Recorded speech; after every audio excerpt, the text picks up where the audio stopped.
I'm sure that from time to time, each of you have held a particular worldview. You've had some ideals, you've had some expectations of the way things are, and then you find out that that's not really the way things are. It can shatter you, it can knock you down, set you back. Happened to me at a very, very young age, when the principal of our elementary school came into our classroom, which is unusual, except for when I'm in trouble.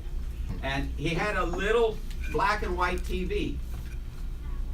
All TVs in those days were little, and they were all black and white. And he turned it on, and the newscaster says, "We just received word a half hour ago the President of the United States, John Kennedy, was shot. We just heard from the hospital the President has died." That shattered my worldview. In America, nobody gets shot in America. None of our leaders get shot. Oh, in the third world countries, they're shooting leaders and having coups all the time. Not in America, it doesn't happen.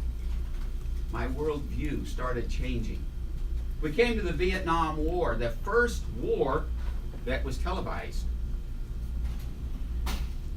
A dad could come home from work, sit down in the recliner, and watch his son getting shot in Vietnam. We lost the war in Vietnam. The first war that America has lost. Shattered our worldview. We don't lose wars. We lost in Vietnam. The world is changing. From 1962 to 1981, Walter Cronkite delivered the news. Some of you may remember Walter Cronkite. On the very first day that he started to deliver the news, he ended it with, "And that's the way it is." October 17, 1962. Immediately his producer called him up. "What are you doing?" He said, "Well, I thought I had to have a good way to end the broadcast. I want you in my office tomorrow morning. We're going to talk about it." The next morning, Walter Cronkite went into the office. The producer says, "What you did last night, I don't like it." And he had a good reason, Walter Cronkite says, because the producer said, "When you say, 'and that's the way it is,' it sounds like it's the truth. We might have made a mistake." You see, in those days when I was little, back in Walter Cronkite's days, the word news and the word fact were almost synonymous. Now my worldview has changed. News and fact are quite a ways apart. We don't get our news so much on the TV anymore. Newspapers? What newspaper? Newspapers are going away. We get our news, it flashes on the computer screen, and it's got to say something shocking to make you click on it so that you'll open it up and read it. It may or may not be true, but you read it on the internet. Now everybody has opinion. Even the news broadcasters on TV, they bring in several people. It's not the news, it's, "What's your opinion?" Or, "What's your opinion? What's your opinion?" Everybody gives their opinions. You don't know what to believe, what not to believe. It gets harder and harder. Used to be, we heard that the president was going to address the nation. We'd run to our televisions. We'd sit down. The president would come on behind his desk in the Oval Office and, "My fellow Americans." Now we get a tweet. And everybody piles in and responds to it, and it gets to be a mess. People are getting ugly. If you've been on any of these forums, they say terrible things to one another. They're even on the forum for RVs, Class A RVs, talking about tire pressure monitors. They can get ugly with one another. I don't like it. My worldview has kind of been shattered. with all this ugliness. I can respond to it and try to get into a little hole. I can go on a rage, which will destroy my health.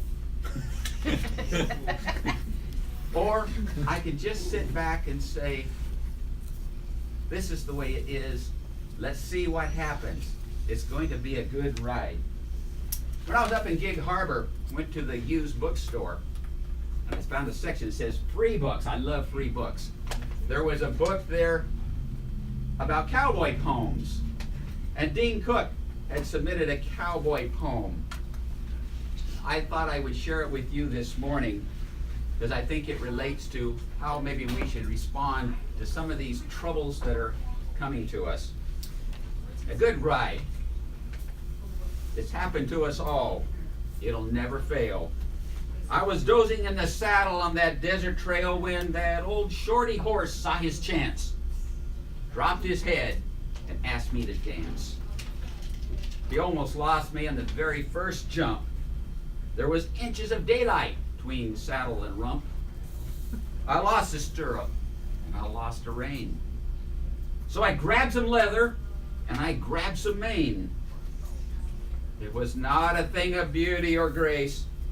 I was hoping nobody had seen my disgrace. When the trail boss yelled from the other side, "If you stay on top, it's a good ride." If you stay on top, it's a good ride.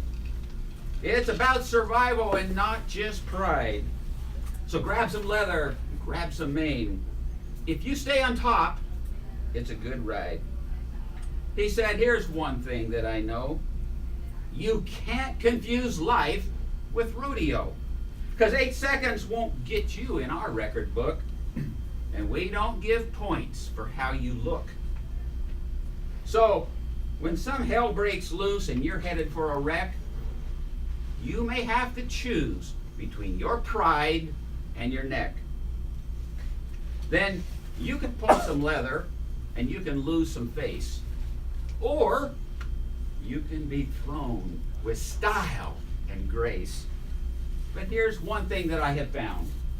Nobody looks good when they hit the ground. If you stay on top, it's a good ride. It's about survival and not just pride. So grab some leather, grab some mane. If you stay on top, it's a good ride. I think we can all learn something from that. Let's not react to these shocking things. Let's just stay on top and grab some mane and find out life expectations sometimes aren't real, but it is a good ride.